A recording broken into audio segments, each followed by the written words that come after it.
올 한 해도 이곳에 모인 모든 분들께 영역과 또 지력과 또 체력이 풍성하고 강건하시기를 주님의 이름으로 축복합니다. 아멘. 우리가 복음을 전하는 자와 저와 여러분에게 신앙생활을 잘하기 위해서는 무엇보다도 영적 부분이 맑고 충만해야 됩니다. 아멘.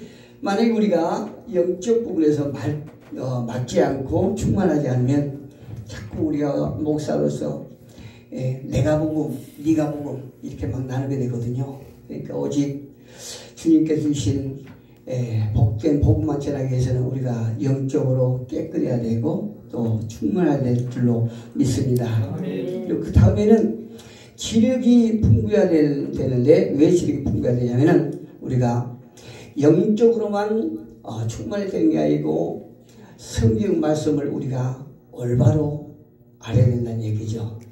왜 그렇습니까? 저와 여러분은 영적 존재예요. 영적 존재이기 때문에 우리가 하나님 말씀을 영적으로 우리가 알고 영적으로 전해야 그 말씀이 살아있기 때문에 그런 것입니다. 그리고 끝으로 체력이 강건해야 되는 것은 우리가 체력은 국력이라고 그러지 않습니까? 체력은 국력이에요. 그래서 저와 여러분은 하나님의 백성으로서 하나님 나라를 세우기 위해서는 체력도 잘 뒷받침해 해줘야 된다는 얘기죠.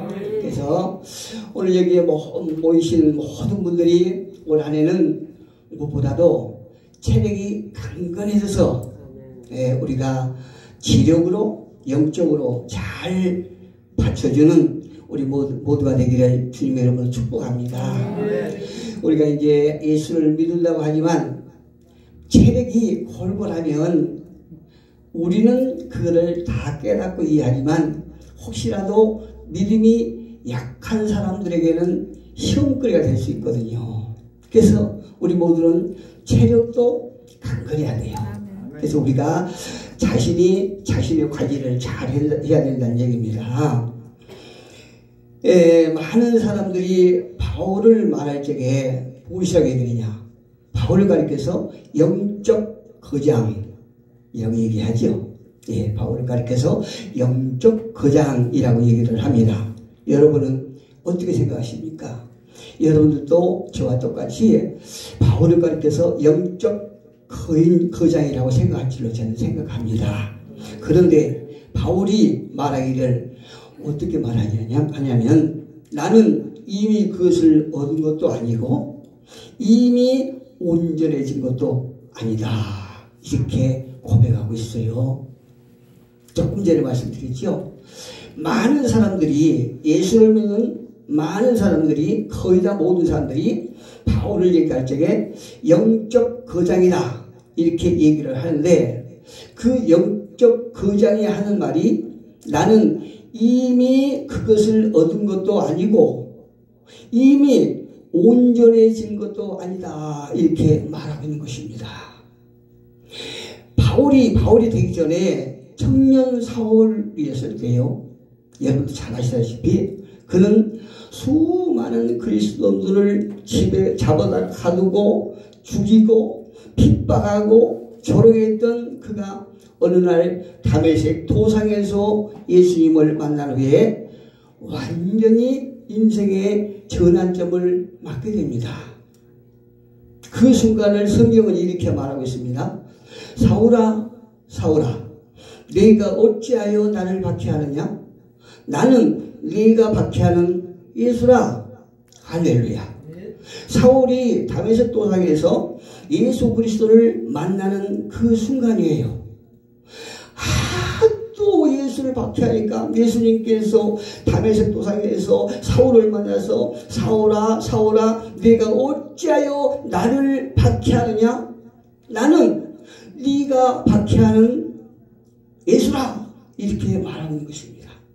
그토록 하나님을 대적했던 사울은 이제 바울이 되어서 이방인을 향하는 이적과 능력을 행하는 전도자가 되어서 영적 승리를 수없이 경험한 자로 하나님 앞에 쓰임받고 있습니다.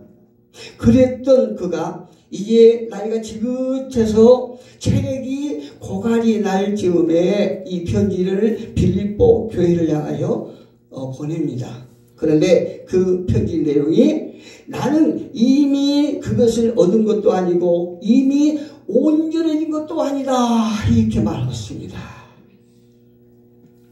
여러분, 바울의 이 말씀이 여러분 마음에 어떻게 와 닿습니까? 적어도 앞에 계신 여러분들도 다 많은 것을 경험하시고 또 예수 이름으로 많은 이적을 행하시고 또 하나님의 능력도 많이 행하셨지만 그럼에도 불구하고 바울이 이렇게 우리 앞에서 고백할 적에 우리는 몸둘 바를 모르겠어요.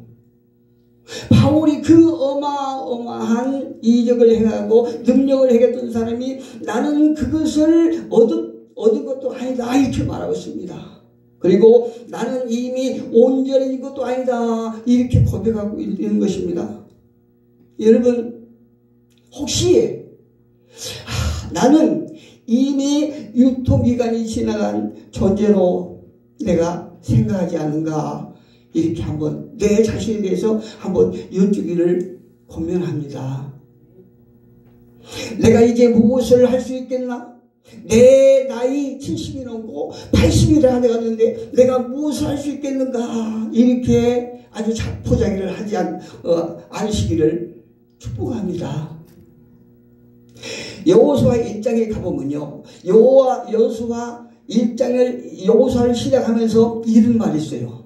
모세가 죽은 후에 이렇게 시작합니다. 여호수아를 시작하는데 모세가 죽은 후에라고 이렇게 시작하고 있는데 왜 성경은 이 여호수아를 시작하면서 모세가 죽은 후에 이렇게 시작하고 있을까요? 여기는 깊은 의미가 있겠지요. 이 말씀 속에 하나님의 깊은 의미가 있다고 생각합니다. 이제 모세는 성경에 말한 것처럼 모세는 죽고 모세가 어떤 사람이었습니까? 이스라엘 백성들을 인도하는 보이는 영적 지도자였어요. 그렇지요? 모세가. 그런데 그 모세가 죽은 후에 이스라엘 백성들은 이제 우리를 인도했던 모세가 죽고 우리는 어떡하지? 어쩔 줄 모르는 거예요. 자기네들이 보고 따라갔던 그 모세가 죽었으니 이제 우리는 어떡하지? 이제 우리는 누구를 보고 따라가지? 이렇게 낙담하고 있습니다. 그런데 그때 낙담하고 있을 때 하나님께서 말씀하세요. 너희는 사명이 끝나지 않았다. 할렐루야. 하나님께서 그 낙심하고 있는 이스라엘 백성들을 향하여 너희 사명은 끝나지 않았다. 모세는 죽었지만 너희 사명은 끝나지 않았고 내가 너희와 함께 하겠다. 할렐루야. 하나님이 지금 이 자리에 함께 하신 줄 우리는 확실히 믿습니다. 그리고 그분이 우리를 이끌어 가실 줄로 믿습니다. 여러분 잘 아실 것 같은 청년 사역의 대부인 김중권 목사님 아시죠? 그분이 유명한 말씀을 남긴 부분이 있어요.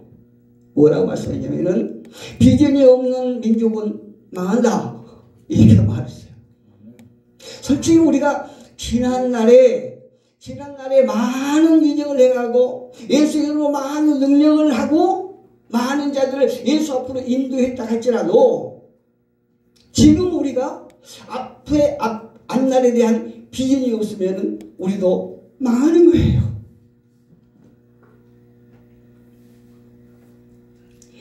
사도 바울은 12절에 이렇게 말하죠. 오직 내가 그리스도 예수께 잡힌 바 된 그것을 잡으려고 가노라.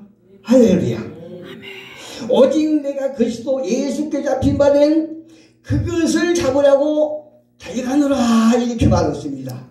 이 대목에서 사도 바울이 지금 나이가 지긋한데 우리 편처럼 유통기간이 다 지났는데 오직 내가 그리스도 예수께 잡힌 바 된 그것을 잡으려고 달려가노라 이렇게 말하고 있다는 얘기입니다. 여기서 바울이 말한 그것이 무엇일까요? 저는 이 대목에서 많은 묵상을 해봤어요. 도대체 사도 바울이 말한 그것이 무엇일까? 그것은 제가 짐작하기에 장래에 약속된 부활의 영광일 수도 있고, 혹은 사도 바울이 말하는 도덕적인 완전일 수도 있고, 아니면 구원의 완성인지, 아니면 하나님께서 주실 그 상급을 말하는 것인지 자세히는 모르겠어요. 그런데 확실한 것은 이 사도 바울이 다메섹에서 예수를 만났고 그는 구원받았다는 사실이에요. 저와 여러분도 모두가 다 예수님의 은혜로 다 구원받은 사람들입니다. 그러나 바울은 그 구원의 완성을 잡았다 이렇게 말하지 않았어요. 그 구원을 다 이루었다 이렇게 말하고 있지 않다는 얘기입니다. 오늘 본문 13절에 보니까 이렇게 말하고 있어요. 형제들아, 나는 아직 내가 잡은 줄을 여기지 아니한다. 지난날에 이루었던 수많은 이적들, 그리고 놀라운 능력들이 나를 온전하게 한 것들이 아니고 내가 얻고자 한 것도 아니다. 이 사도 바울의 고백이 저와 여러분의 고백이 됐으면 참 좋겠습니다. 그런데 저는요, 나름대로 신앙생활을 하면서 이해가 되지 않는 것들이 몇 가지가 있어요. 먼저 이해가 되지 않는 것 중에서 이토록 사도 바울이 하나님의 많은 일을 하는데 왜 그렇게 사도 바울의 전도 여행 속에서 그 엄청난 고난이 있었을까? 왜 그토록 많은 핍박을 경험했을까? 이것이 이해가 되지 않는 거예요. 제 짧은 신앙으로, 제 짧은 이해력으로 이해가 안 되는 거예요. 왜 그토록 하나님 앞에 정말로 귀하게 크게 쓰임받았던 그 사도 바울이 가는 길에 왜 방해 세력이 그렇게 많았을까? 왜 가는 곳마다 그렇게 대적자들이 많았을까? 이해가 안 되는 거예요. 그런데 사도 바울의 신음 가운데 이런 의문은 더 증폭됩니다. 고린도후서 1장 8절에 보니까 형제들아, 우리가 아시아에서 당한 환난을 너희가 모르기를 원하지 아니하노니 힘에 겹도록 심한 고난을 당하여 살 소망까지 끊어지고, 9절에 보니까 우리는 우리 자신의 사형 선고를 받은 줄 알았다 이렇게 말하죠. 저 같으면 이런 상황에 넣었을 때에 혀를 깨물고 죽어야지 못 견뎌요. 다시 한번 읽어볼게요. 형제들아, 우리가 아시아에서 당한 환난을 너희가 모르기를 원하지 아니하노니 힘에 겹도록 심한 고난을 당하여 살 소망까지 끊어지고 우리는 우리 자신이 사형 선고를 받은 줄 알았다 이렇게 고백하고 있습니다. 그는요, 대적자들에게 맞기도 수없이 맞은 거예요. 고난과 능력을 당하고 죽을 고비도 수없이 맞고 위험한 길을 걸었던 그 원인은 도대체 무엇일까? 왜 하나님의 복음을 전하는데 왜 그렇게 방해 세력들이 많고 대적자들이 많고 왜 그렇게 고달픔이 많았을까 생각해 봤어요. 제가 집사 때요, 제가 잠깐 제 간증을 하겠습니다. 저희 부부관계 집사 때 그때 은혜가 충만했을 때요. 그러니까 이제 성령 세례를 강하게 받고 그때부터 막 예수의 애자도 모르는 사람들이 전도를 하러 다니는 거예요. 어젯밤에 술이 잔뜩 취해서 끌려갔는데 그날 성령을 강하게 받았어요. 어마어마하게 받았어요. 그림을 그리면은 그릴 수 있으면 참 좋겠는데 그림을 그릴 수가 없잖아요. 그런데 여러분들도 성령을 다 체험하셨으니까 짐작하실 줄로 생각합니다. 성령을 세게 받고 그 다음날 저녁부터 그냥 노방전도를 다니는 거예요. 예수의 애자도 모르는 사람이 예수 믿으세요. 예수 믿으세요. 그냥 저는 몸집이 작지 않습니까? 몸집 큰 사람 앞에 가서 예수 믿으세요. 예수 믿으세요. 저리 가, 저리 가, 저리 가. 가는 거예요. 예수 안 믿으면 지옥 갑니다. 그러면 뭐야? 뭐야? 그러고 돌아서서 그냥 험악한 이렇게 표정을 하는 거예요. 이렇게 하다가 인천에서 많은 곳을 다니다가 나중에는 이제 팔도를 다 다니는 거예요. 수원, 대구, 강릉 이렇게 막 복음을 전하고 다니는 거예요. 그런데요, 제가 이제 기억나는 게 수원을 갔는데, 수원 복음을 전하러 갔는데 그때 굉장히 더울 때요. 삼복도인데 학교 교실을 임대한 거예요. 그래서 그곳에서 자고 먹고 씻고 하는 거는 운동장에 있는 수도꼭지 거기서 물을 받아서 씻고 이렇게 하는데요. 1시간 복음을 전하기 위해서 4시간, 5시간을 죽기 살기 기도하는 거예요. 그때 당시 저희가 예수 전도단에 있었거든요. 예수 전도단에 있었는데 죽기 살기로 4시간, 5시간 기도를 해서 나가서 1시간 복음을 전하는 거예요. 1시간. 그런데 이제 그런 일을 계속 하다가 나중에 대구 롯데백화점 앞에를 갔어요. 전도하러. 롯데백화점 앞에로 갔는데 항상 그 예수 전도단은 2명씩 1조가 돼서 이제 다니는 겁니다. 근데 딱 전도 대상이 있으면은 한 사람은 그 앞에서 그냥 무릎 꿇는 거예요. 바닥이 물이 있든 뭐가 있든 무릎 꿇고 기도하고 한 사람은 복음을 전하고. 근데 그 롯데백화점 옆에 가니까 여름이니까 길거리에서 테이블 놓고 술을 먹는 사람들이 많았어요. 근데 아주 깍두기들 몸집이 1.5배 저보다 1.5배 되고 깍두기들이 막 있는 거예요. 근데 한 번은 그 깍두기 앞에서 혼자가 무릎을 탁 꿇고 기도를 하고 한 사람이 복음을 전하는데 그 깍두기들이 뭐죠? 맥주 맥주를 먹다가 제 머리에다가 푹푹 붓는 거예요. 그런데도 그때는 왜 그랬는지 모르지만 왜 복음을 전하는데 이렇게 어려움이 있는가 이 생각이 아니고 복음을 전하면 당연히 그렇게 어려움을 당하면서 복음을 전하는 줄 알았어요. 그렇게 어려움을 당하면서 복음을 전했거든요. 제가 이 말씀을 생각해 보니까 그때 이제 생각이 나는 거예요. 아니 복음을 전하러 갔는데 예수를 전하러 갔는데 왜 그렇게 어려움을 만났을까?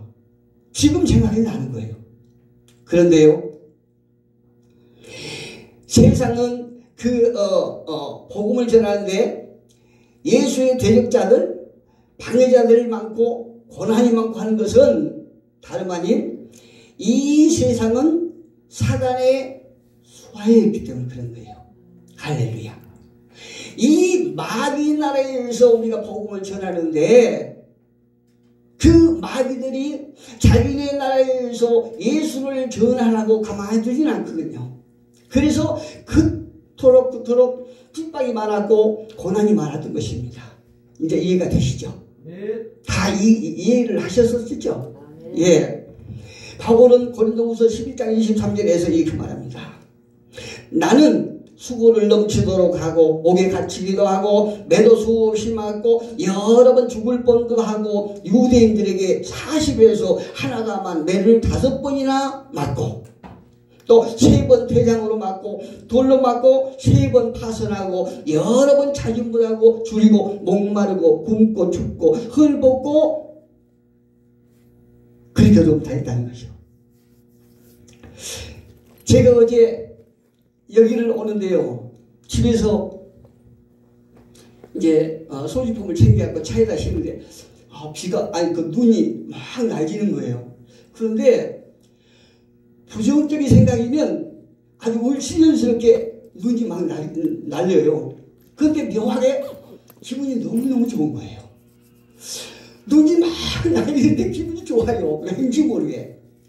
오면서 우리 아내가 어쩌고저쩌고 뭐라고 그래요. 그래서 제가 오늘 정말 분위기 좋은데 오면서도 눈이 내리잖아요. 분위기 좋은데, 야 이렇게 눈발이 나고 우리가 예수를 안 믿었으면 어떻게 창녕까지 집회를 하러 가겠냐고 제가 그랬어요. 진짜 마음이 무엇인가 굉장히 부탁한 거예요. 여러분, 저희가 예수를 안 믿었으면 어떻게 저렇게 아름답고 젊은 시학씨가 우리를 초청해서 예배를 하겠습니까? 우리를 만나주려고 하지도 않죠. 근데 예수를 믿는다는 것, 그것 때문에 우리를 초청해서 그 좋은 환경 속에 어제도 참 재밌게 잘 잤습니다. 평안하게. 우리가 꼭 고난만 있는 것이 아니고 우리가 조금만 긍정적으로 하면 정말로 좋은 마음으로 우리는 복음을 전할 수 있다는 얘기입니다. 그래서 베드로는 이렇게 말합니다. 사도 바울이 그토록 고통당하고 조롱당하고 이렇게 했던 것을 보면서 베드로 사도는 근신하라, 깨어라, 너희 대적 마귀가 운사같이 두루 삼킬 자를 찾나니. 할렐루야. 아멘. 이 세상은 어둠의 사단의 세계이기 때문에 언제나 우리를 삼키기 위해서 계속 쌍눈을 켜고 보는 것입니다. 그래서 우리는 정신 차리지 않으면 언제라도 누구라도 다 잡혀 먹힐 수가 있다는 얘기입니다. 야고보 기자도 이렇게 말했어요. 그러므로 형제는 주께서 강림하시기까지 길이 참으라. 보라, 농부가 땅에서 하는 열매를 바라고 길이 참아 이른 비와 늦은 비를 기다리나니 너희도 길이 참고 마음을 굳건하게 하라. 주의 강림이 가까우니라. 할렐루야. 지금 마지막 때라고 생각하십니까? 예. 우리가 예측하지 못한 무시무시한 일들이 생기죠. 그래서 사단은 더 극심하게 우리를 괴롭히고 있는 것입니다. 우리가 정신 차려야 돼요. 이제 사도 바울은 그토록 어마어마하게 고통을 당한 후에 오늘 이렇게 말합니다. 내가 이미 얻었다 함도 아니요 온전히 이뤘다 함도 아니요 나는 아직 잡은 줄로 여기지 아니하고 푯대를 향하여. 할렐루야. 푯대를 향하여 그리스도 예수 안에서 하나님이 위에서 부르신 부름의 상을 위하여 달려가노라. 할렐루야. 이 고백이 저와 여러분의 고백이 되기를 주님 이름으로 축복합니다. 푯대가 무엇입니까? 푯대가 무엇입니까? 푯대라는 것은 독생하신 하나님의 아들 예수 그리스도시요 독생하신 그리스도는 우리를 죽음에서 살리신 그리스도십니다. 그분은 진리요 생명이요 말씀입니다.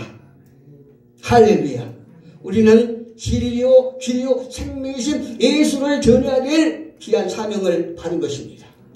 요한복음 10장 10절에 보니까 도적이 오는 것은 도적질하고 죽이고 멸망시키는 것뿐이요 하나님의 어린 양이 오는 것은 양으로 생명을 얻게 하고 더 풍성히 얻게 하려 함이라. 할렐루야. 예수께서 오신 것은 저와 여러분에게 더 풍성한 삶을 주시기 위하여 이 땅에 오셨다고 말씀합니다. 그래서 우리는 앞으로 어떤 신앙을 추구해야 됩니까? 히브리서 3장 14절을 보니까 우리가 시작할 때에 확신한 것을 끝까지 견고히 잡으면 그리스도와 함께 참여한 자가 되리라. 할렐루야.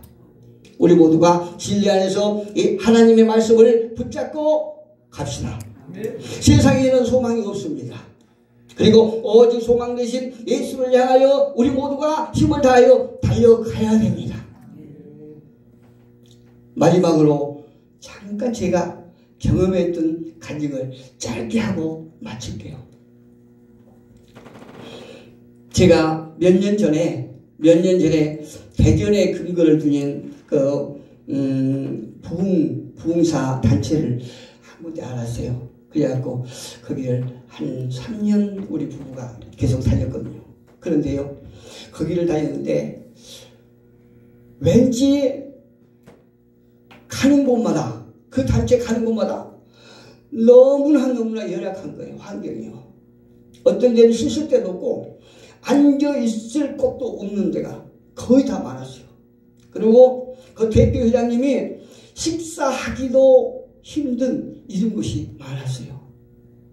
거기 다니면서 야, 그 대표장님이 너무나 안타까운 거예요. 그분이 오라 하실 적에 빠지 않고 다녔거든요. 그런데 제가 작년에 수술 2번을 하고 또 이렇게 교통사고가 난 바람에 2번을 지금 못 갔어요. 오라고 하신 거 2번을 못 갔거든요. 그런데 딱 퇴원하고 나서 그 목사님이 전화가 왔어요. 목사님 여기 좀 오세요. 그런데 왠지 가기 싫어요. 제가 가기 싫어요. 그래서 목사님 제가 수술한 지 얼마 안 돼서 못 가겠어요. 갈 수 있었거든요. 근데 그냥 핑계치고 안 갔어요. 근데 그렇게 하고 나서 며칠 있다가 목사님 전화 왔어요.